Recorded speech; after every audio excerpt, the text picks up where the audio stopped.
Hello, everyone. I am Brandon Jones, and this is Bradley Ellis. Hi. And you have played Final Fantasy VII how many times?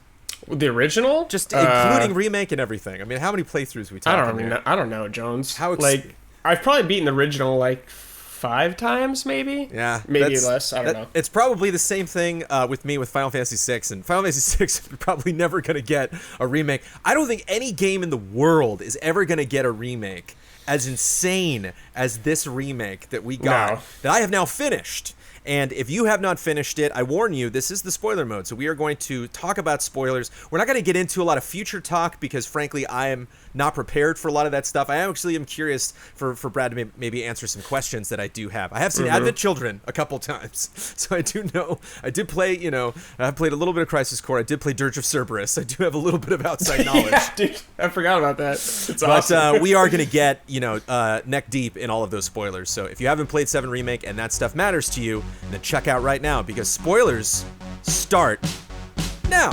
Spoiler mode, final warning, spoiler mode activated. Okay, Brad, let me start off by saying this game's incredible, dude.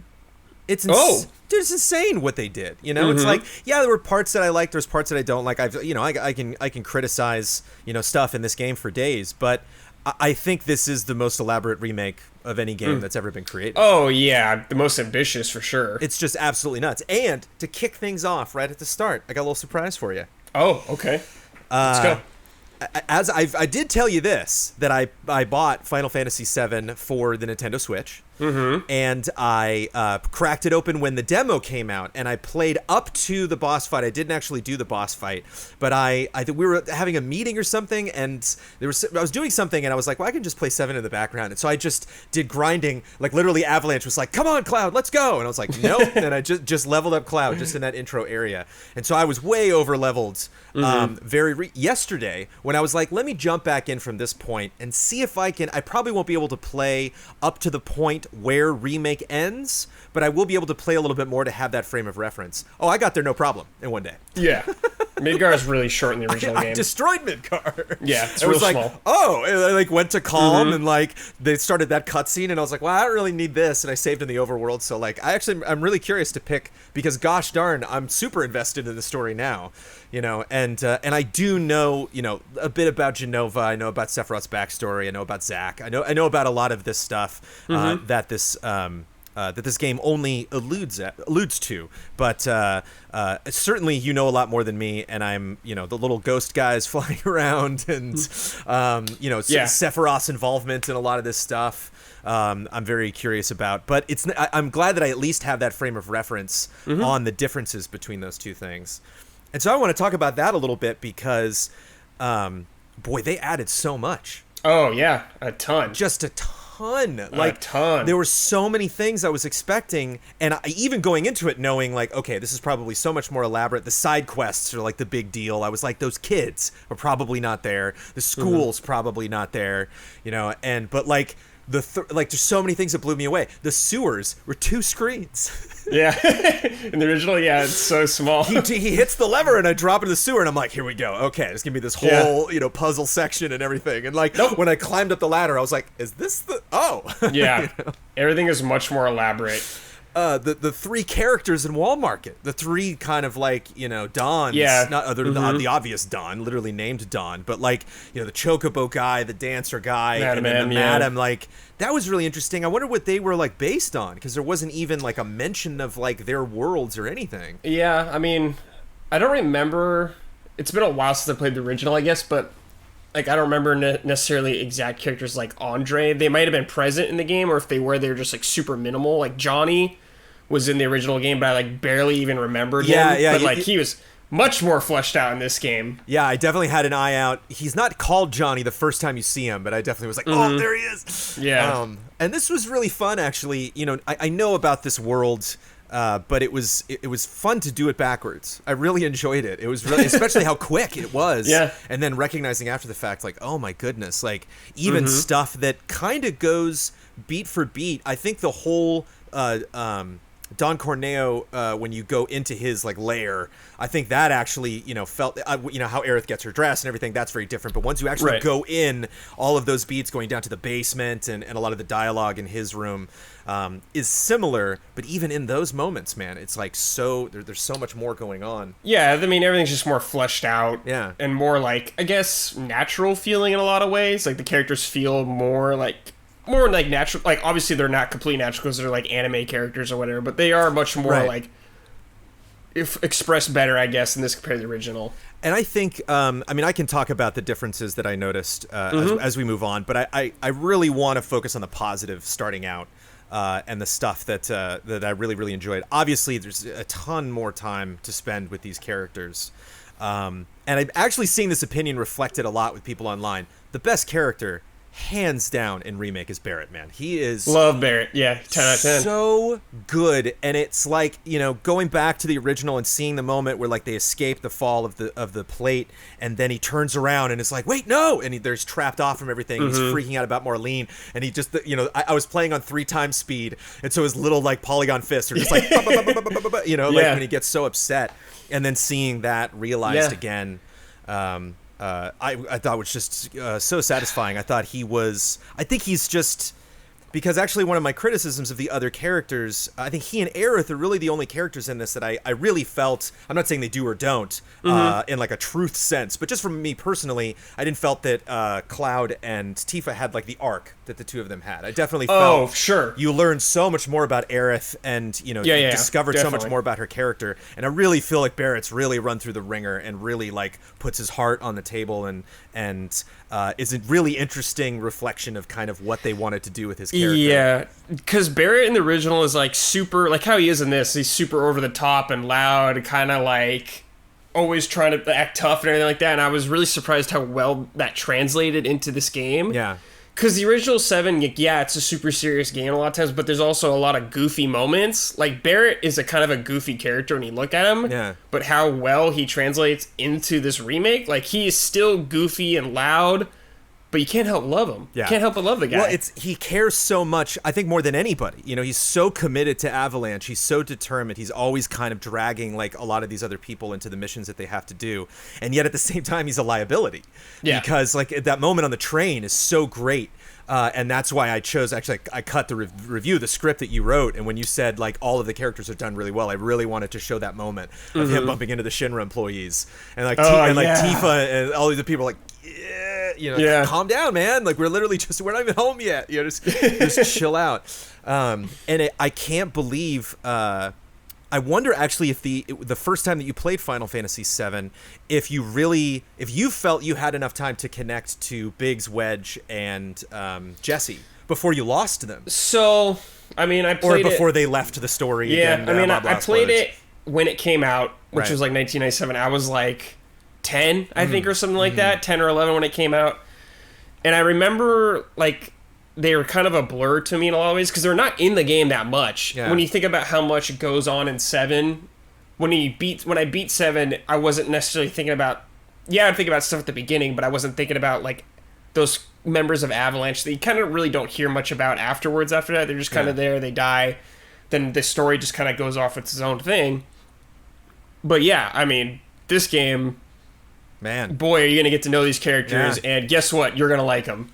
Yeah, I think they did a really good job. One moment that I almost laughed out loud, it's like supposed to be tragic, but it was cracking me up in the original Final Fantasy VII, is they finally get to the pillar, and they're going to run up and try to stop Shinra, and Wedge just bonk, suddenly falls like 5 stories and lands on his ass. And like in the remake, he at least like makes an effort to try to save himself on the way down. So that was, I think, one of the most surprising things from playing 7 was just how non-existent they were, that whole bike chase mission, all that extra stuff where you really get to see how they... Oh, her parents? Tactically... Like Jesse's parents and stuff? Yeah, but like her, where they're riding on the motorcycle and Jesse's with him, and then you see, Biggs kick a little ass, like up on the rafters, shooting, and even Wedge kind of tactically, it's... easy for stories like this that are told in Japan, where you have a character like comic relief, and it's kind of tough to really like believe like it's like it's like C-3PO. It's like, why are we keeping this dude around? Yeah, and totally. I think they did a really good job in Remake to show like he does have his own set. He does have his own tactical way of handling specific missions. Jessie's whole emotional baggage that she carries from like that bomb, and like, whoa, that went off way more than I was expecting because Shinra decided to do more damage to the reactor than she did. And it's fascinating because I think I keep going back to CyberConnect being taken off the project and this kind of reboot of the reboot, the remake of the remake. And it blows my mind because I felt this as I was playing through Remake, but then again, just playing Final Fantasy VII, it's like, it feels like there was no corner of this game that they weren't thinking, what can we do? Like we can't just have you walk there. It was so nuts, like getting to Seventh Heaven and then I just get off the train station and then I'm there. And it's just like, whoa, like I passed so many people that were talking about what happened, and not even like before I got on the train. That's literally just a street. Cloud just runs down, fights a couple guys, and then jumps on the train. And there was just so much added on. And so I think, regardless of how I feel about the story, regardless of how much experience I have with Final Fantasy VII, I can't think of any company that would want to spend as much time, as much money and attention and resources and care given to the story as they did with this. So I'm trying not to think about other things. I'm trying not to like think about 7 Remake and being like, what if they remade 6? What if they remade Chrono Trigger? What if we got this treatment? It just 7 is it's just so special in its own way. I liked the enemy shifting. I thought was really fun, going back and playing 7, going into the Shinra Tower, and then you have like Snake Scissor guy who's just a regular enemy, and I was like, oh, that's fun, because when he popped out of the tunnel I was like, right. This design kind of he kind of seems familiar, and like I was like, oh yeah, I remember I saw somebody on Twitter that said, man, Remake comes out in like a couple days. I can't wait to fight this house again. And like, boy, I bet that person's mind exploded. That was like, everyone was joking about that for so long, about how they're going to translate something like that into this game. And boy, did they nail it. Yeah. Like, how the hell do you pull that off? I was shocked when that happened. Yeah. Even some of the and people pointed out stuff in that fight that I didn't even think of, because actually I found that fight extremely frustrating because I just wasn't good at the we'll get into the combat, which is absolutely incredible. But I got my ass kicked. I think I beat it the first try, but like I was really, really struggling with that. But even just going, chasing Hojo and him going into the different test rooms and then bringing out these test subjects, and then I go back and play 7, and I'm like, oh, it's Robot Hammer guy. I totally remember playing those. So I'm really glad that I played it in the order that I did. Because it was as much as I'm sure kind of these memories were bubbling to the surface playing Remake. It was really exciting going backwards and then seeing like, oh, this was just a little tiny guy, and so much of it's in there. Just taking the ghosts from the train section, which is just an enemy. It's like, well, it's not even. I don't even call it a train graveyard. It's just where the train. It's just a train station. Train yard, and then but one of the enemies you fight are ghosts, and they have. They disappear for a little bit, and so you have to like wait until they reappear to do damage. That's as complex as that gets in 7. And then like, man, that was such a struggle. Even that one, because man, but by the time I got to the arena, I did some grinding. Let me tell you, I finally was like, yes, I can finally get to a point where I can go and regrind stuff. And that ghost, I think it was there was only one 3-person match that you can do. In the arena, and I just did that again and again, and there's in one of those combinations there's a ghost in the corner, and it's like I would have Cloud just run over because he can only do so much damage before it would go immune, and then you could only do magic spells and stuff. Combat wise, was there anything, any memories you have of bosses or enemies or stuff? We gotta go back 1 second, okay? When we talk about my biggest question to you is, Jones, because I remember talking about this and you did not like this character, is Cloud. Yeah, what did you think of Cloud in this? I'm prepared. I think everybody was better than, obviously, I think that they were portrayed going back and getting the writing from the first game. Cloud's tough for me because Cloud is so insanely badass. Like everything about him is presented in such a way for just to achieve maximum badassness. Like dude, I never changed the Buster Sword out once. Not even not even on a whim. Never.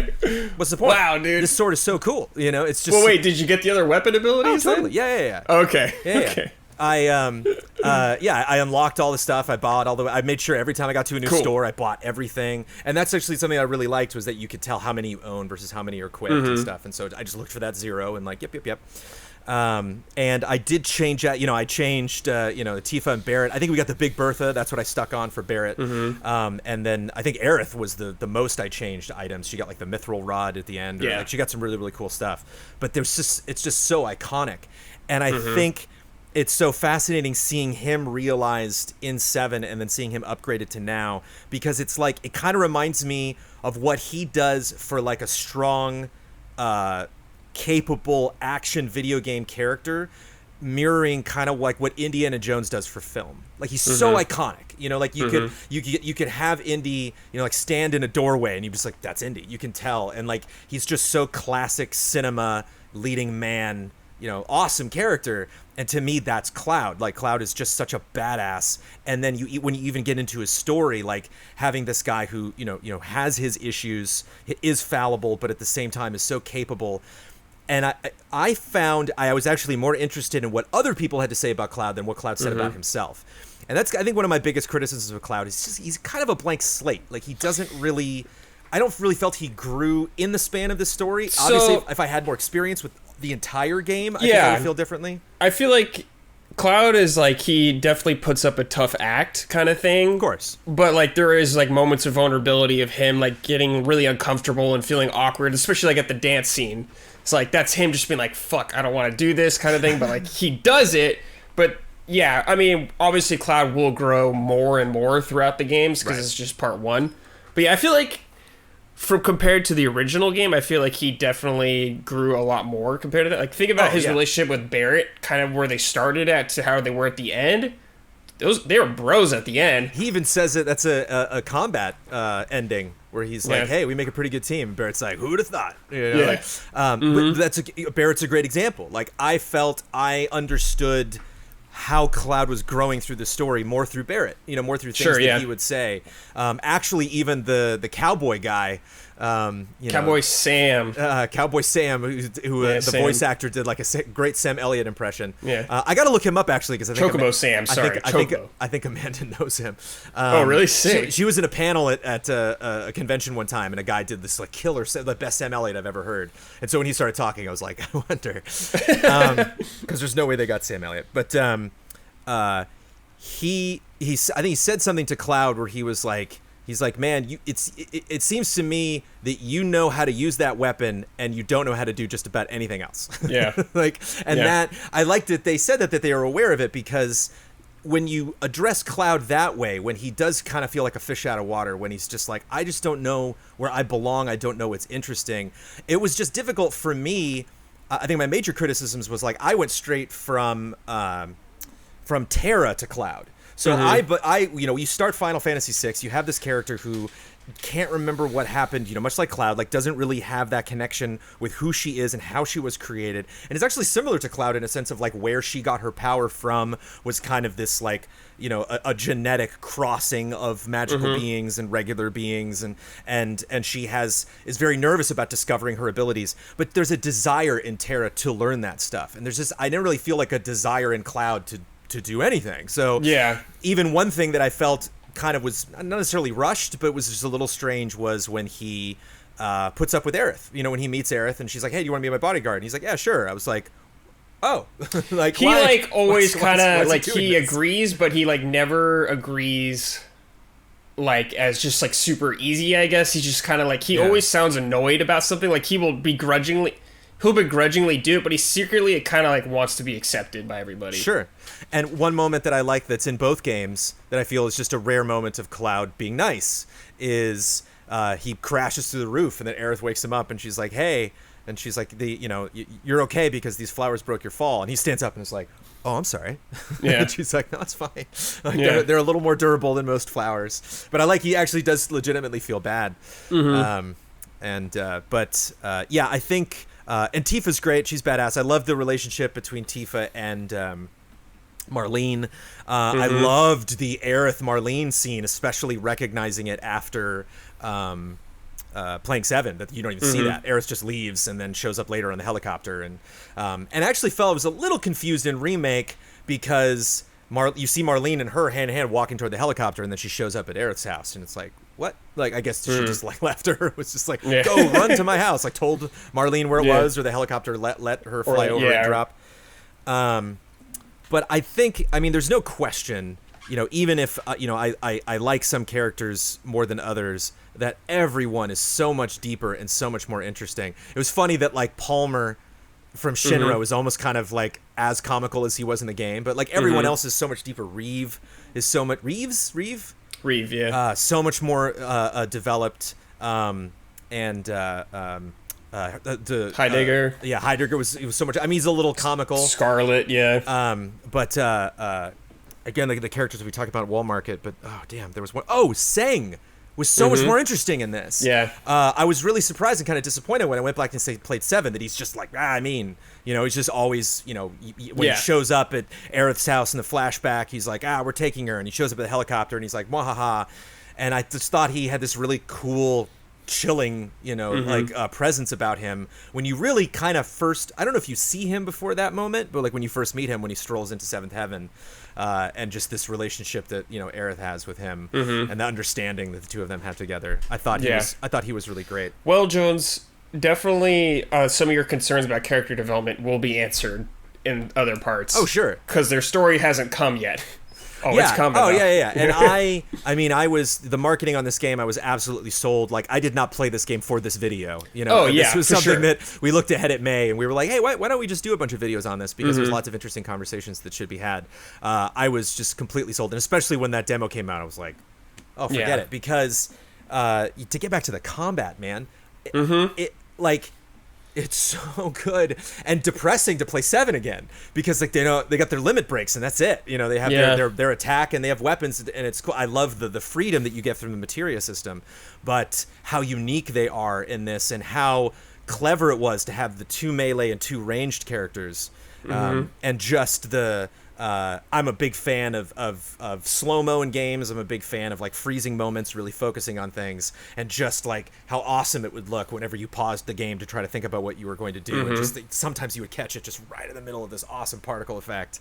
And just visually, because we joked, about the door and just all, like the texture pop in, and there are some weird oddities in this game, even like some character animation and like some stiffness in some of the cutscenes. Yeah. But it just, the combat more than makes up for that times 1,000. It really shines. Like, it's so incredible. Just visually, and especially how many times I ran through that arena, just fought the same enemies over and over and over again. And like, I never got bored. It was so much fun, switching around and switching between these characters, and definitely something that I felt I got so much better at. So by the time we finally got to these big, I didn't get to 50. I leveled everyone up to 45 before I did the grappling hooks, to get to the end there. And I was like, maybe the ending is about 5 levels. I'm not sure. Yeah. But like when you beat it, you get the bonus XP. And you get the material of the ATP, so like you're gonna go back and play chapters and the real end game is like mastering materia, and like combinations with that. And that was actually one of my only gripes about the combat, was because you had so much freedom, and it was nice because you could reassign everything. So it, and it was interesting having 7 juggle that, because like 7 kind of takes like a precautionary approach before you do anything, where they're like, okay, the party's gonna split, make sure you reassign materia to everybody. And I like that even if Aerith's like long gone out of the party, I can still equip stuff to her, I can still level up her items, I can still assign materia, and if she's holding a materia, I can just yoink it away from her and give it to somebody else, even if she's not around. But it was tricky because I would get so comfortable. Barrett actually ended up being my healer because he was ranged, and it was a lot easier to switch to him, and he would be far enough out of combat that like one of my big gripes about stuff like Dragon Age or anything where you have multiple characters is when you switch control, all the enemies just and you're like, how did you know? Yeah. And they actually account for that because they do a good job with the voice acting in 7 Remake where they say like, okay, I'm the party leader now. You can hear them say it, and you can even hear sometimes like Tifa pass to Cloud, like, okay, Cloud, you go. And so it makes a little bit of sense why the enemies would then be like, oh wait, okay, I'll divert my attention. And so I would get really cozy with, being like, okay, I learned how prayer functions through Aerith, and so maybe I'll give that to Barrett once I get that ability, and maybe I'll have Tifa do the hard spells, and maybe like focus on upping up her magic damage, and then Tifa would leave, and they'd be like, no, you just have Cloud and Aerith now, and I'm like, oh, well, okay. I just spent like 20 minutes figuring out how this was going to go, and then the story, and the original 7 does that as well. They really do shake up who you're with. And so that was a little start and stop with me, I wish. And I don't necessarily know. Redo all the materia. And I don't know how you solve that. I think the story worked out well. I think something that would help is if you could save materia loadouts. So you could just be like, I have this loadout I want to use for whoever just comes into my party. You could just quickly swap it. Yeah. Like, you could do that when you switch weapons, I guess, but being able to save a loadout could really help that. And my complete ignorance with not being totally familiar with 7 led me to totally falsely assuming and anticipating a 4-player match, or not a 4-character match, which we did get. I mean, we got 5-character eventually when Red 13 enters the party, but actually controlling 4 different people. Yeah. And then I had the light bulb before the game ended where I was like, wait, wasn't it just 3? And I was like, it was. That was a big change because 1 through 6 had either 5 or 4. And then 7 was a big switch up. Jones, but the thing about that is, the combat system, I think, for this game was great. And it really took the spirit of the original game and like brought it into a modern era with like the ATB gauge and incorporated a bunch of old elements in really more like more mainstream way, I guess, kind of like action-y kind of way. But there is so much room, Jones, for this combat system to grow. Yeah. We just got the bare basics, Jones. So like later on in the game, the next parts, you're going to get more party members. I'm really hoping they incorporate some ways where you could have someone like come in during the combat. Like you could have Vincent come in during combat or something like that. To do like a few moves maybe. Maybe if you can't even control all of them, just having to do an ability here and there to make them feel like they're actually on the field with you. Yeah. And like the materia system, like there's a ton of room still to go with growth and like what you're going to be able to do. I loved, I'm just thinking like Sid and, oh man. Oh yeah. There's so many cool. There's a lot of people we still need. Yeah, if we really get a lot of freedom, which I'm assuming we will, at some point where it's just like, it's less focused on specifically who is in your party and more, you get more freedom to switch that out. It'll be tough for me not to just keep Vincent in there like all the time. Yeah. Just to pretty sick. Backflipping and shooting everybody. Yeah.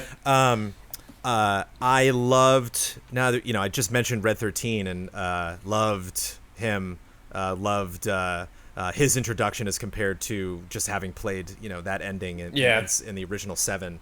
And the little tease, when they first get in there and the camera just moves by him and it's like, oh, there he is. I always get this wrong. Kate Sith or Cat Sith? Kate. It's like C-A-I-T, I think. Just a little bit there, just a tiny little bit, just a little nod, and I'm kind of like upset, and I'm kind of glad I don't get. I mean, obviously it's a big tragic event, but like I don't know if he lost someone in that moment. And, they could totally flesh stuff out like that. Yeah. But I like that they. I've seen articles and I've seen people complain, and we can kind of get into that now. Just like what the when you finish Remake, and if you're not that familiar with the story, you're like, what in the world just happened? But I didn't. I guess I understood when I was playing this, like really who this is for. You have a game that is this popular, that has been around for this long, that sold so well, that has, reappeared on a bunch of different systems. There's been so many opportunities to play 7 that like, I think it's justified that they should make this game for fans, that they should make this something that like, you can just go in and you can enjoy it. You can go back and play these chapters and then maybe, maybe this will incentivize you to maybe play some of the other games around the series or go back and play 7 or for the first time like me, if you haven't played it all the way through. But whenever I was lost, like, I wasn't angry. I wasn't like, I feel like they should dumb this down for me. It's like, please do something interesting. Please shake this up in an interesting way. And that's very different from like, high school Jones. Like high school Jones was definitely like, what are you doing? Like preserve the sanctity of the original experience. But I mean, if you're on the team, I could totally imagine them just like, I can't help it. I just got too many ideas. Yeah, they wanted to do something different. I think they said if you wanted to play something like more of the same experience, they've released the game on like modern platforms already, like a bunch of times. Yeah. So they definitely wanted to go wild and do something different. And it's quicker and it's easier. Yeah. There's just there's less systems to kind of slow you down in a good way because you're focusing on so many different options that you have. But I mean, there were some. I mean, I over leveled like I love to do, but like there were some bosses. I was like, oh, okay, that's over. Like I was just like getting ready. Like, what spells are they weak against? Oh, they're dead. Okay. So yeah, if you really just want to hustle through and get to the stories, but it was interesting too because they would expand on a lot of different moments the first time Cloud meets Aerith. Like that's a much longer scene than in the original, but at the same time they give you the option to buy the flower or not, in the original. And in this one it's like, no, that's definitely incorporated in the story. We definitely want to have that moment of him passing it on to Tifa and then her recognizing that later when she meets Aerith. Yeah, same with the Dawn Cloud getting picked. Like, I believe the other girls could get picked for it and stuff. Yeah, was that an option? Because Tifa got picked. Was that, like, depending on what you did or in what order you did? So in the original one, it was, like, the dress you got or whatever. But in this one, it was just your appearance. Cloud always gets picked in this one. Okay. In the remake. And I love when he, like, drop kicks Dawn back onto the bed. And it was interesting that like a lot of there were a ton of side missions, a ton of extra stuff to do. But it was interesting that like a lot of the side missions that were in Remake now were actually a part of the story. So like going and getting, correct me if I'm wrong, but like going and getting the guy's dad, who's in the bar and bringing him back. that was like in the original. That was like with the dress stuff. But you had to do that. Like that was replaced by Madam M in the remake, whereas in the original you had to do it. But I like that they still brought it back as some of the side content. And I just feel, nothing against the original 7, but just like the stakes. On one hand, I could see people being upset. I could see people being critical, where it's like you just blew this game up. They just were like, okay, we realize that this is, the budget's going to be way too much. It's going to take way too much time in developing if we want to try to make this whole game. So, we should make it shorter, but or should tell less of the original story and then try to like expand that as much as we possibly can. But at the same time, the impact that you feel when that plate drops, man, like the how much you feel that when you hear people screaming when you try to get back in, when they added who I think was not even in the game, but not Marlene Marl, the gal with the big poofy hair. Oh yeah. When you live, when they establish like the landlord, where Cloud is living, and that he has these jobs and you talk to these different people in town, and then not only does the plate fall, but because I couldn't remember, like, but when I was playing Remake, I'm like, I don't want to look it up. But I think it falls. I'm not sure. I wonder if they changed that in Remake. Yeah. And I think obviously we talked about, the other members of Avalanche, like what a big deal that is. I actually am a little critical. I thought that was a little bit silly when they go to the pillar, because all Rude and Reno needed to do was just land the helicopter and hit the button. So like, why are they firing at Barrett going up the staircase? I thought that was a little weird. Well, they're fighting other members of Shinra and Avalanche going on doing that, but I think they just went down there at the point where they had to go down there. I think they were just chilling in the helicopter, then like shit was going wrong, so like, okay, we actually have to go down there now and light it up. They didn't. Reno and Rude are kind of like hesitant about doing it too, There's like a moment where they're like, well, we're too far along to grow conscience or something like that along those lines, so they are like semi-hesitant about doing it. Do you not fight Reno in the original? No, you do. I mean, on the tower, but in the church. Do. Oh, yeah, you do. I skipped him. Oh, in the church, the original? Yeah, when he shows up. That's a good question. Aerith? He shows up. Maybe not then. I know you fight goons or like just guards. Yeah, there's like a barrel dropping thing. But yeah, you fight him though on the pillar though in the original. Yeah. That was a tough fight. That was man, Jones. These boss fights in this game were so sick. Yeah. Dude, like the production value in these fights, Jones, going from like one phase to another, how high budget they were, like Rude's helicopter going down and Reno thinking he's like dead for a second, and then he puts his hand on his shoulder. Oh man, it's so good. Yeah. And they definitely, it was interesting because I was more familiar with their characters. Also, correct me if I'm wrong, they're both in Advent Children, right? Yes, they're very much in Advent. In the helicopter as well. Advent Children opens with the helicopter, I think, them like going into that crater.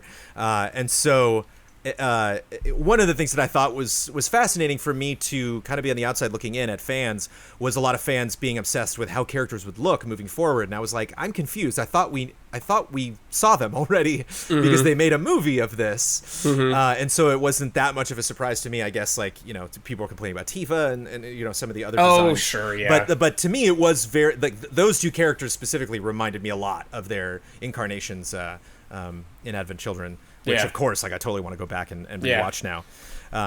But it was, I think to kind of the starting and stopping of some of the points in the story, it was a little weird that, and this is in the original as well, that Tifa sacrifices so much to go to Don Corneo's lair, which I guess she doesn't tell Avalanche. She just kind of goes and does that. And then she gets that piece of information that they're going to drop the plate, and then is late to the Avalanche mission, and you're like, well, well, yeah, she goes to do it, and the Avalanche thing starts before they're ready. Right, I guess. so it's like, whoops, they did, that felt a little bad. That it's like, I guess it doesn't have as much of an impact in the original 7, like you were saying, because you rush through Midgar so much faster. Whereas how much that was drawn out, going through the haunted, ghost kid giggle fest, and then moving the trains, and then getting back through Sector 6, and then finally getting there. Yeah. And I was like, Tifa, why did you do this? I don't think you see the choppers really going towards it though until you're in the train graveyard in the remake. Right. I could be wrong. So when they're at that point, I don't think they knew they were attacking right away. Yeah. But then they saw the choppers. Obviously, they knew something was going down. But I definitely felt one moment that I thought was really great. Because that's the thing. There's just all of these moments felt earned. This moment in particular was Wedge and Tifa when Tifa goes to, or it might have been Aerith. I think when Aerith goes to help him, and he looks at Tifa and he's like, "Man, I can't help but think that a reckoning's coming. I can't help but think that we have to pay some kind of a price for what we've done. That it's not just as easy as going and taking out all these reactors. That they got to be they got to have something up their sleeve." I thought that was just such a great setup, and Tifa just worrying about that constantly as seeing Marlene in that ghost and thinking, "Oh my God, we got to get back, and are we going to run out of time?" Loved the comparison of Aerith in her childhood room at Shinra Tower. Yes. As compared to the prisons, I thought that was just such a great moment, and it's actually the president that says that she was a Cetra instead of her, and I thought that was made much more sense. And it's interesting is do you, being such a Nomura fan, not only your passion for 7, but obviously Kingdom Hearts as well, do you feel his auteurship with this project? Do you feel there was a correction in a sense of a lot of things that going back he realized it's we need more time here, it's more appropriate for this character to say this versus this character? The only thing I guess that felt Nomura-esque to me right away is the ending and kind of the open-endedness of it, because that's very Kingdom Hearts, I guess, where you have questions. Yeah. Which was a risky move, I would say, to do something like that for a game this big, because most people are just what the hell's happening, kind of thing like that. A lot of people don't like having questions at the end of something. They want resolution, I guess, I would say.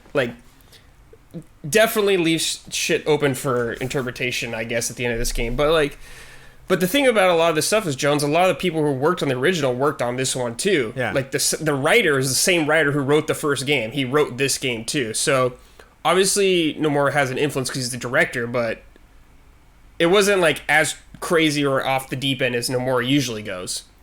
But I think that's fascinating because think about the position that we're in now, especially, having to wait just a little bit for for the continuation to this. And what was the wording? It was so funny at the end. It's this the unknown journey will continue. Yeah. It's stay tuned, everybody. Be patient, but please, be excited.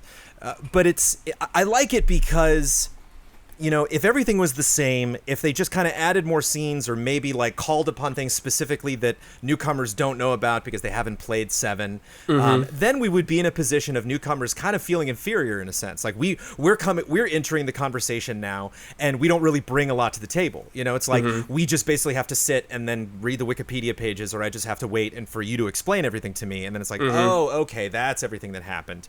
And you obviously probably have a much more secure, I wouldn't say understanding, but maybe like a guesswork over kind of where they're going with this. And obviously, I got to go back and watch Max because I guess he just went off about all these different possibilities. So I have a few notes we'll talk about near the end, Jones, but specifically, about stuff like that. Just to finish my point, it doesn't mean Max is right. It doesn't mean you're right. We don't know. Like there still is that question. And so that gives me, makes me more interested. That gives me a little bit of agency to maybe kind of think of my own theories. And I think, people that in your position, having had a lot of experience with Final Fantasy VII, might be interested in a newcomer's perspective because they don't, their brain isn't clouded by all of these certainties that have happened later in the story. And they can kind of project maybe all these other crazy theories and ways that this could go. Yeah, of course. I love hearing newcomers' perspectives about what's going on. It's kind of the best of both worlds, It's like we got this just incredible reinvention of this celebrated project, and now we have this whole new thing to talk about. That may take all this time. Could to talk take, about. So hopefully not 5 years. That brings me to the most important question that I have for you, Brad, in this conversation. Okay. What the hell? What? Oh, the ending?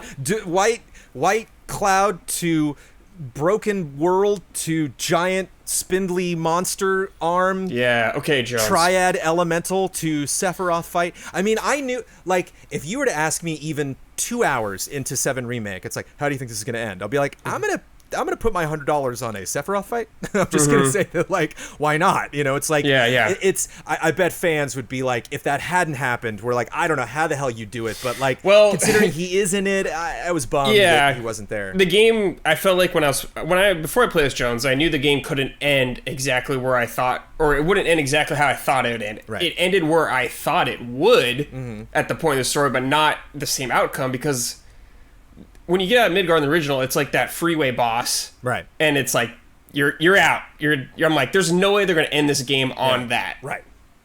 And like, I was expecting Sephiroth, but holy shit, I was like, what?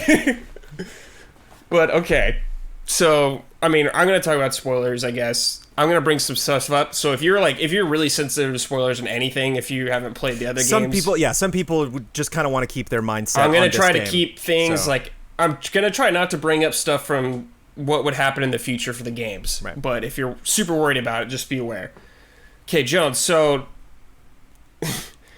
the Whispers are kind of like the will of the planet, I guess, protecting the timeline, Jones. That's why they would like intervene with certain stuff that would change from the original game, like protecting a character here, help this character, like resurrecting Barrett, because he's not supposed to die. Yeah. In the original. He doesn't die in the original, Jones. Right. I mean, he's in Advent Children, and that they got me because I was like, like that would be a really interesting twist if they were like, we're not going to get to Aerith, dying in this, and so got you. It's like that was someone that you didn't think, and what a tragedy that now Marlene's just at Aerith's house being like, I know Dad's going to come back someday, and that you might even have a moment of, because you had Aerith telling Elmira or something about her husband dying in war, and then you could potentially have a moment of Marlene being like, wait, sensing like, I think something bad just happened. Yeah. But then gotcha. And I love that he even like just snaps out of it. And they're like, oh my god. Okay, Jones, put your tinfoil hat on right now. I'm ready. Okay? I'm so ready. So, I firmly believe this, and I'm going to bring up some quotes. There was a book that came out, Jones, called Final Fantasy Ultimania book. Right. Has a bunch of interviews in it and stuff like that. It was recorded like in March. Yeah. In Japanese, so all this. Yeah, but I'm going to bring up a person who has translated a lot of the stuff I'm going to bring up. But, Jones, essentially, there is the Sephiroth that we've seen that's talking to Cloud a lot in the game is Sephiroth from the future, Jones. Okay. Like Advent Children Sephiroth, legit Advent Children Sephiroth, has somehow come back in time and is trying to change the timeline so he doesn't lose. Like, I'm keeping stuff very, like this is, like, how it is, but it goes so much deeper. I'm going to keep it pretty, like, simple, I guess. Sure. multiple Sephiroth coming back in. Jones, you know those like harbingers of fate you fight in the huge boss? Yeah. Okay, there's those 3 like other things like the mini bosses you fight, Jones. Right. You know who those pretty much are? Those are the Advent Children from Advent Children, Jones. The three guys. If you notice, they have like the same weapons. They have some of the same move sets. And I think, hold on, I have like a translation. So this is from Itaki Machi or whatever. I'm sorry if I butchered your name. She translated a bunch of the stuff from the book on Twitter, Jones. Yeah. And so here it is. She translates something like interviewing the developers. Here's a follow-up whisper to the blah, blah, blah, blah. The ultimate implies that these are probably Kadaj, Laws, and Yazo, as they are beings that came into the future, existence in the future, not the present. So these are them, Jones, from the future, coming back in time as these forms to protect the time, or to change the timeline, so Sephiroth will eventually win. So your beloved Advent Children, Jones, is like making its way into this story. But, so when I beat the game, Jones, I beat this game at like 1:30 at night. And I was just like, what the fuck's happening? Like, I'm like, Zach's alive right now. Is like in like Zach and Aerith and Cloud like walking past each other. I'm like, holy shit, is he alive in this other timeline? Right, because he dies in that moment, right? Yeah, in the original, he's dead. He dies. But he dies in that. He dies. Yeah, he dies in that fight. That moment, Yeah. And I was like, what the hell's happening, dude? But apparently, so like I didn't like especially when it goes, the unknown journey will continue.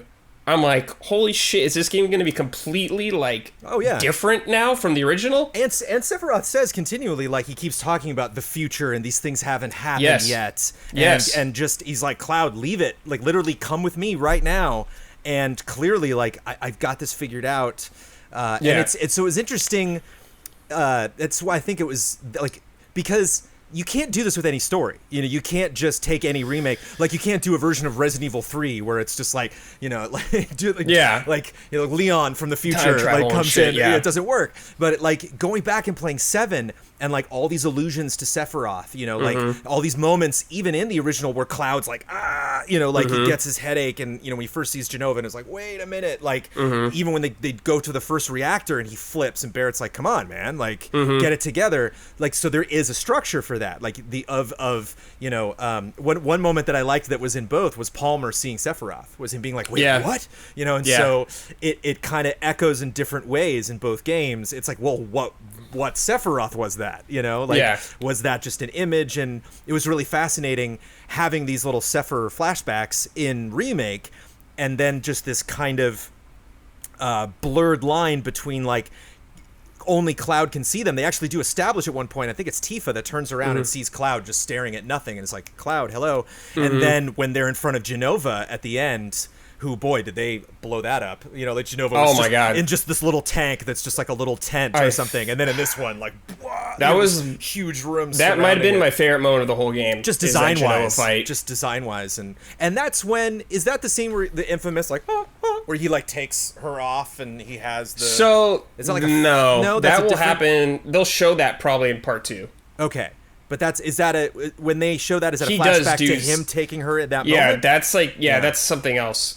But to go back about like the not knowing what's coming in the future, they did say later in this interview that some of the creators said, we're not drastically changing the story and making it into something completely different than the original.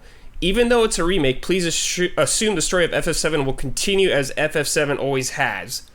So I think if anyone's super worried about being like drastically like, you're not going to Gold Saucer or something like that, I think people can rest easy, because like I didn't know like what the hell was gonna come until like these interviews came out, because I'm like, oh, holy shit, anything is up in the air at this point. We're snowboarding, everybody, don't worry.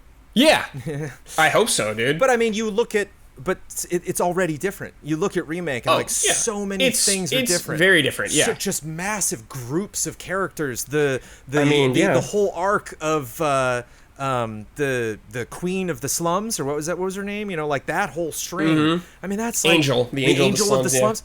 It's like 3 hours, man. Yeah. You know, the story was not even hinted at in the original. All the stuff and like with Jessie and her family. Yeah, so like I think, you know, I expect it to be different. I can understand they don't want people to freak out, but it's like I think And it's interesting now because there's headlines being made of like, ooh, maybe they don't know what's going on with these, and like I think they've done with part 2, like they're still trying to figure that out, and that makes sense to me in a way because I think they had this concept and they just were like, we gotta stop at Midgar and just get this out, get this in people's hands, let them see and understand kind of what we had in mind, and I wonder if. This is probably way too much projecting on my part, but I wonder if that was the shift. I wonder if they were literally just doing a bare bones 1-to-1 copy of the original, and then we're like, this is too big of an opportunity. Like, they just had some meeting where Nomura or somebody, like you were saying, the guy who wrote the original was like, okay, everybody, just go with me. I had a dream last night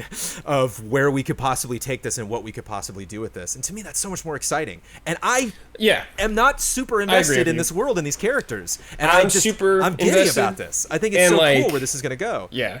I'm super invested, obviously, but I've always been pretty open to them about changing stuff. I'm always in the mind, like, the original will always be there.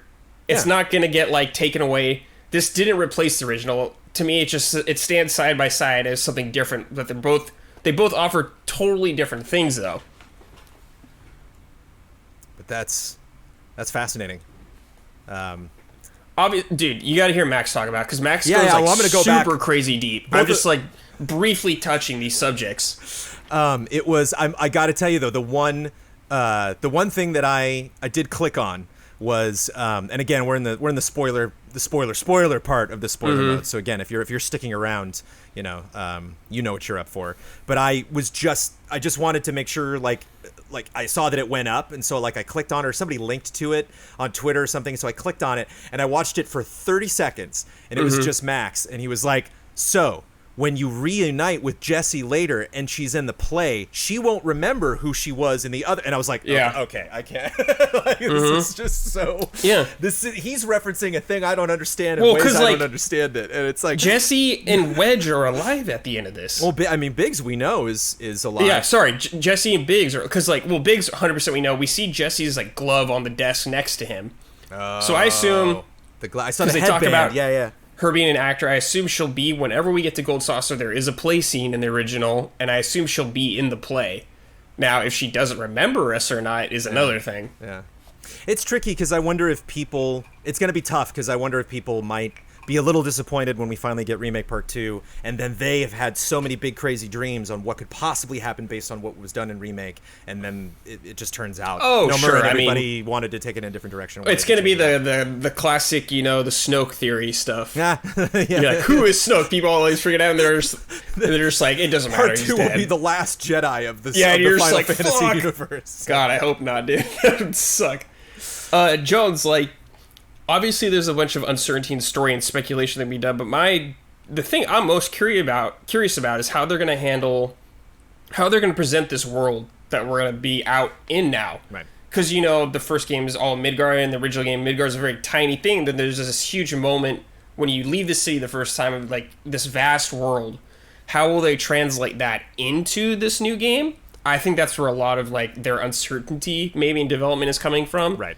Because we know they've been working on this game, part 2 at least, since November. They were planning stuff, but I don't think, Jones, the world will be necessarily open world. There's no way. My expectations are not there at all. Final Fantasy 15 or Red Dead, I don't think it'll be like that. Now, I'm a big fan of Dragon Age. I really liked Greedfall, and those are this game was constructed where it's hallways-ish. Maybe they'll open up some of these areas.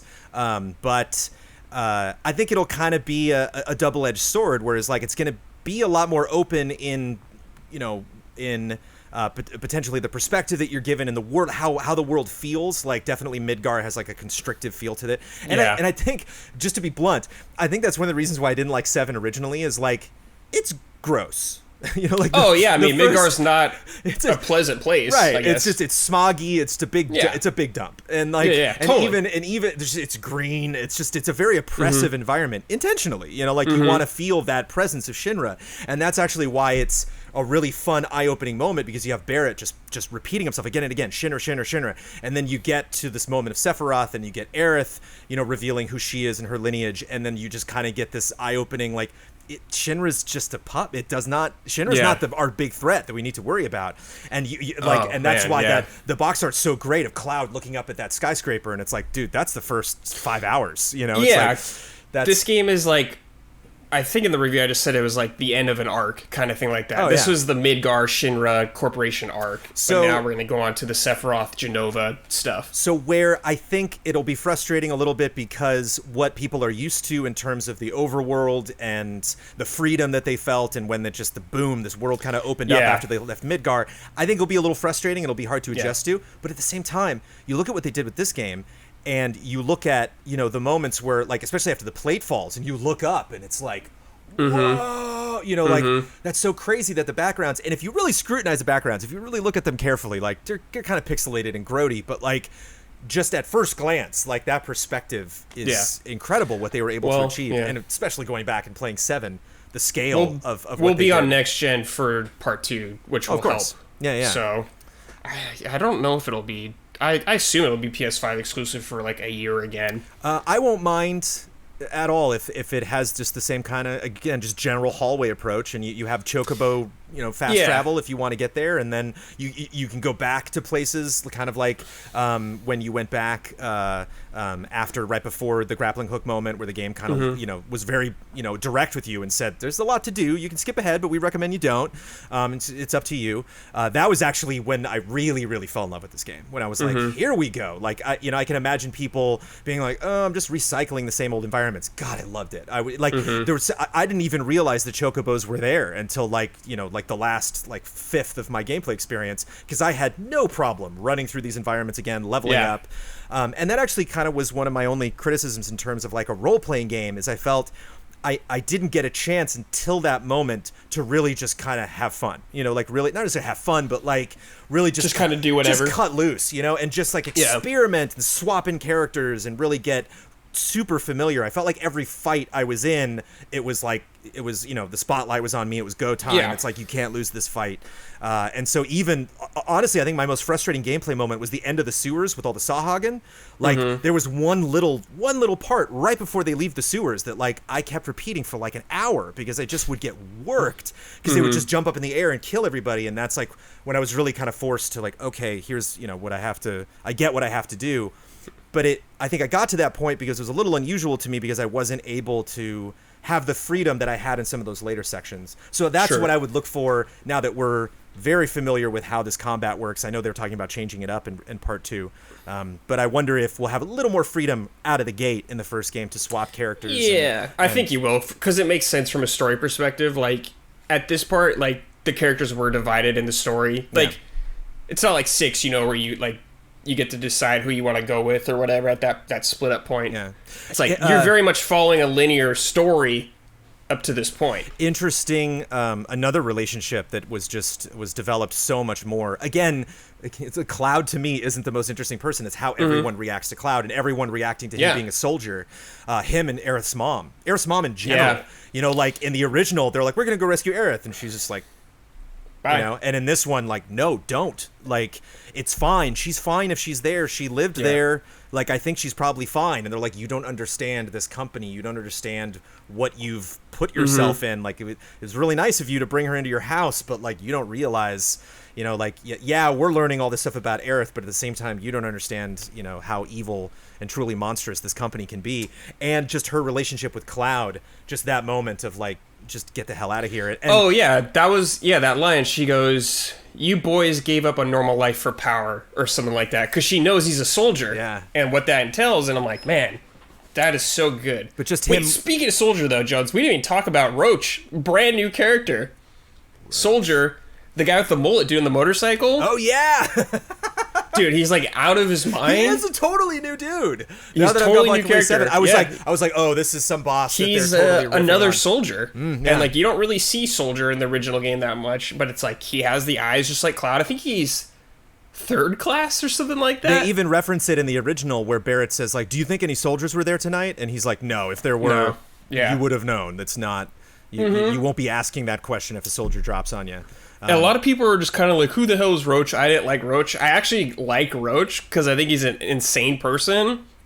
To me, it makes sense because he has the Mako cells in him that slowly deteriorate you, and you like for a lot of them, it'll eventually kill them having these in them. So to me, he's kind of like losing his mind. Yeah. He just wants the combat and like this. If you play this game and you want everything to be wrapped up with a nice bow, this is not going to be the game for you because like some things are resolved, but not everything is. Like Roach is for sure going to come back in another part. Yeah. I assume he's going to be hunting you throughout one of the games, and he'll eventually fight you and die.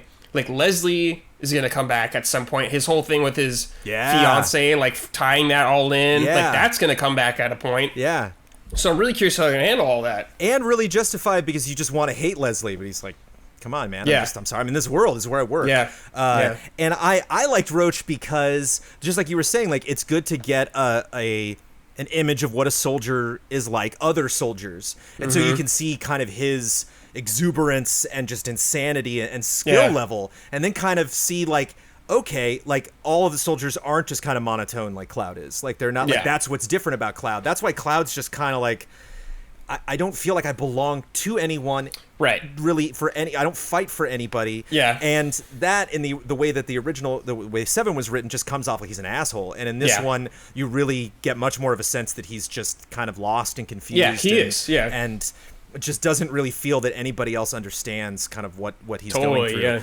And one thing that it was so satisfying compared to the original that they built up so much was like, you get this motorcycle sequence with them going to do Jesse's mission, and then you get the motorcycle sequence with Roach and that fight, and you see all the crazy stuff that Roach can do on his bike. The Avid Children stuff, yeah. Right. I was immediately thinking, every time something crazy like that happens, Jones, I always think of you because you loved it in Avid Children. And, well, I was like, hell yeah. This is besides the point, but Avid Children to me, when I finally saw it, was like, this is the X-Men movie I always wanted. Yeah, because for you sure. have that fight with them at the end, and you see, like, Vincent and Sid, and like, team they're up, all running, and I was like, why haven't we still haven't gotten that live action X-Men, everybody at once, the whole team fighting, like Phoenix Saga. And then you get into the Shinra Tower and you go through the museum where like you see the blue car, the museum, and dude. you see the bikes. It's like this slow setup. And so finally when Heidegger's there and they got him trapped and you just hear, I was like, oh, this is so satisfying. Dude, I loved that museum part. We're going back to the original 7. The bike kind of comes out of nowhere. You're just like, where the hell did you get this bike? I don't know if maybe you can see it in the background. You can like kind of see them, but like you see the blue car at least. But yeah, they're just kind of there on display. Yeah. But yeah, you definitely get like, they show it off a lot more in this one. Fighting that big tank thing while you're riding, like getting on either side. I felt that felt so good. Slowing down and then moving up to either side of it, and then doing your special ability that you'd built up.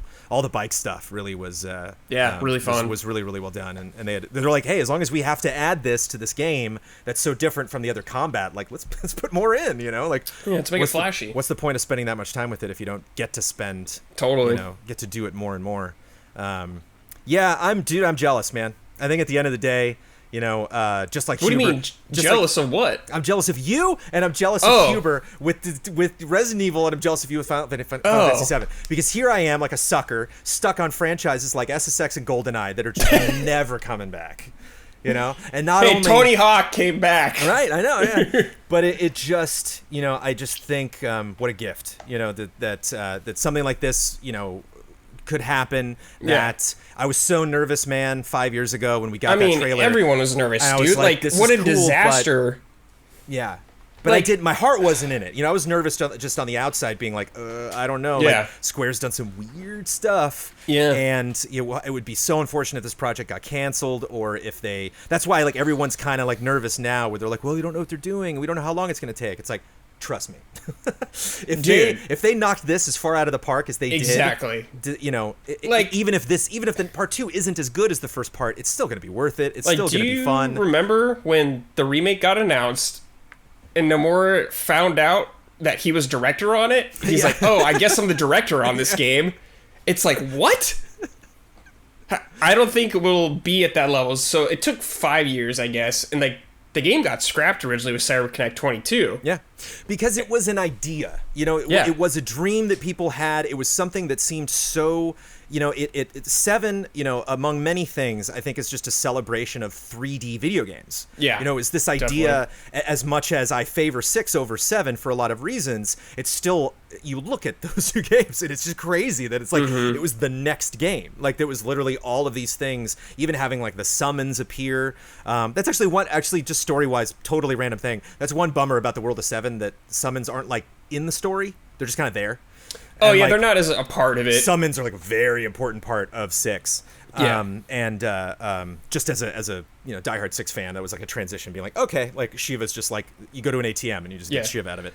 Oh, but, yeah. I mean, I get that. I don't think I understand why they did it, because I think you can't really do that story back to back as effectively. So, you know, you look at, you know, how well, I think it's so fascinating, and just 96, 97, 98, it will always be the most special time in video games, you know, until the day I die, because of the challenge that everybody was presented, and how you had games like Mario 64, Ocarina of Time, Final Fantasy VII, that just so confidently out of the gate were like, here's how you do it. And then everyone was like, oh shit, now we got to catch up to what they did. And so it's, because it's such a special moment, it makes sense to recreate this. As much as I want that 6 remake, it makes much more sense to see what this game would look like now, how it would play. And it's so exciting to have that go from the idea that it lived as well before 2015, and that it's a game now. That it's actually this thing. Yeah. And that is exciting in ways beyond just looks better, plays better, you know, sounds better, is written better. You know, that they were able to even elevate it beyond that, and even have us be having conversations now that have nothing to do with the things we were expecting maybe to think of. You know, even just the house, to have you know. Oh, like, yeah. When you were in the arena and it was like, and now the final match, were you like, are they gonna? Or do you have any idea? No, because like the arena, it opened up, the arena is like not like, in the original game like that at all. Yeah. And it's just Hell House. I was like, what? Hell House? Out of everything? Yeah. Like, I was pleasantly surprised, but I couldn't believe they translated it. And the music, too, which we haven't talked about at all. But, like, knowing the music from 7, you know, having listened to that so many times, the orchestrated versions of it, the Black Mages versions of it, and then playing 7 Remake and then going back and you know, to this version and hearing those original bits. And I think one of my favorite tracks that was grooving on, because one of my favorite places to level was the collapsed freeway. I loved going back there and just wah, wah, wah. It was like, what a fun, weird little remix. Kind of felt like Smash Brothers, where they were really just kind of like, sky's the limit, man. Whatever, wherever you want to take these music tracks, go nuts. Oh, man, the music in this game is phenomenal. Yeah. Like, even like the records you get, like some of the remixes, like the jazz versions of songs, it's like, I missed one. Man, it's so good. When I added up the numbers, there's only one missing slot. But that little side mission where you play each track and the NPCs are like, the oh, kids. yeah. Oh, yeah. That was sick. Yeah, I did like that. Yeah, I was... it took me a while to get cozy with the combat, and I just obviously, you know, I got a 10-month-old child, so I just it was tough to carve out, you know, the big chunks of time that I think this game deserves. But Brad, I had a smile on my face like this whole time. Yeah, I'm glad, man. I'm glad you enjoyed it. I really enjoyed it, and I really think that again they knocked it out of the park, and that you know, I imagine I am happy. I'm happy for myself because I enjoyed it, but I'm so happy for the fan base. It makes me feel good, you know, to see stuff. It's one thing to get like a great Spyro remaster, and it's another thing to have something like this insane project. Especially considering how, you know, salty people were initially when they found out it was going to be in parts, and they were just like, "Oh, well, fine. I'll play it. I'll play it when they all come out." Because even at launch, I saw some people that still had that opinion. They're like, "I'll wait," and it's like, why you're going to wait a long time? Why on earth would you? You know, it's such a fun thing, well worth the price. And it's not like you beat this game and you're like, "Wow, that was short." It's like when you beat it, I felt like good. I was like, "Oh, great."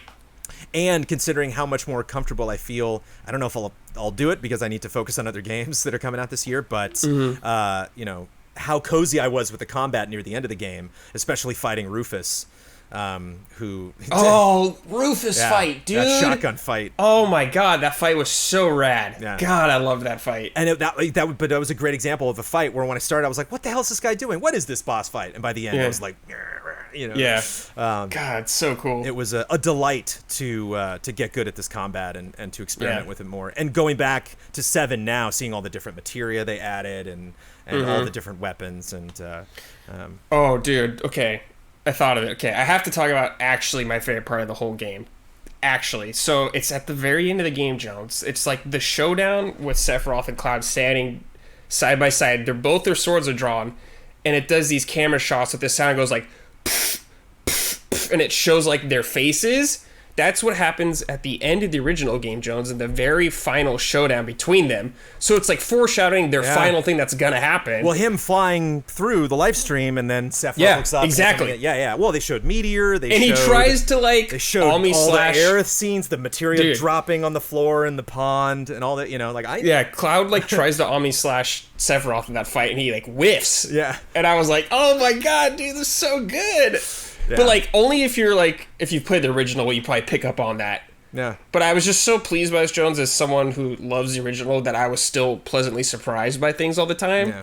Things didn't go exactly how I thought they were going to, and I was really happy about that. Like if the game was a 1-to-1 remake, I'd still love it and think it's really great. But just the fact that things are different, it makes it all the more exciting to me. You know what's my favorite part of the game, Brad? What? That underground Barrett sequence. Dude, the Resident Evil, the Umbrella Lab part? After the plate falls, and it's just him, and all the boxes are up in the shelves, and he's just like... Oh my god, yeah, just lining them up. This is fantastic. Yeah, like, dude, that was cool. And you really get into his head. I thought it was fun to separate, because one bummer that I had, and I wonder if they're going to change this in the sequel, was I was like, I'd love to... just be Tifa for a second, and you can change the party leader once you got into combat, but just running around, I was like, it's a bummer that they default to Cloud. And so it was great to be like, I finally get to play this big guy, you know, and they definitely, I think initially sell Barrett as more of a supporting character, where it's like you obviously want Cloud to get in there, and you know, you have the provoke materia if you want to, and just to kind of pull, you know, aggro, and kind of, you know, he's got all these AoEs and stuff. So it was interesting, like, having 2 targets and then having like the dogs rush Barrett, and I'm like, oh, what do I do? You know, and then they introduce a couple of guns later that are more melee focused than ranged, and so it was interesting. Like, it was really great that, you know, when they look at, it was a bummer. I'm glad that Red 13 was even in it, you know, combat wise. But it was just neat that they clearly realized these 4 characters and then figured out ways like, okay, how can we divide them, make them special? Oh, they all feel real different from each other. Make you, you know, specialize in them. And so that was.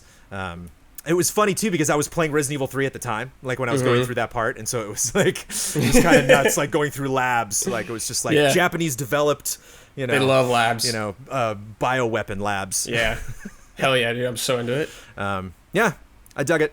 I completely echo everything that you said in the review, and I will totally join you in the crowd of cheering on any news and developments and teases that we get, and I hope to goodness that we get this. Yeah, I think we'll get. Yeah, I'm gonna say like 3 years. 2023 probably come out. Yeah. I'm hoping like this game's gonna come to other platforms. Probably PC. I hope it comes to PS5 and Series X, because I would like to see this game like clean up some of the tech issues.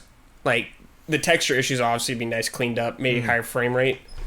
I wonder if that was they were just like it's done enough. This is not going to push. So. This is not going to push the needle too far in the other direction. I mean, if we're not. The game was 2 discs, so it was like Red Dead style. Yeah, like this is a beefy boy. I think they had the texture versus frame rate issue come up, and they were just like, "Oops." They made the right choice if it came to that. Definitely. Yeah, I think so. At the end of the day, and a lot of the characters, the kids were really great. All the fun little mini games inside, and a lot of mini games. Yeah. A super fleshed out world. I was terrible at the water pump. I was like, what the hell am I doing the wrong? Water pump part, that part, but it was, I was astonished. And I, you know, for everybody watching this, I really encourage you to go pick up 7 in one of the many places that you can get it. And just, again, like me, if it shouldn't take you any more than 2 days of time to get through just the part that you did with Midgar. Yeah, if you want to see the differences. It's fascinating to the abruptness of them being like, well, let's go into the world. And then you're like, wait a minute, whoa. Yeah, it's very fast. That was a whole hour and a half that was added to this game. It really is worth it, just in terms of just analyzing any creative product, and especially how different we talk about lots of different media here at Easy Allies, but we do not, really primarily focus on books and comic books and television and movies. We kind of do that on the outside of video games. And I think this product is just such an interesting examination of just how unique this medium is when you're given a challenge to do something like that people thought should happen and were expecting to remake a game of this size and popularity, and to do it in such a fascinating way. Yeah, what a task. Yeah. Good Lord. I loved it. Yeah, hell I'm a yeah. fan. I'm glad you liked it, dude. Feels good. Bring on more. Now I just gotta get Bloodworth on the 7 train, dude. Right? I feel like he'll be dragging his feet, though, to get on it. Yeah, you have my axe. We'll do it. Thanks for watching, everybody. Now get some R&R. You've earned it. Just be ready for the next mission, all right?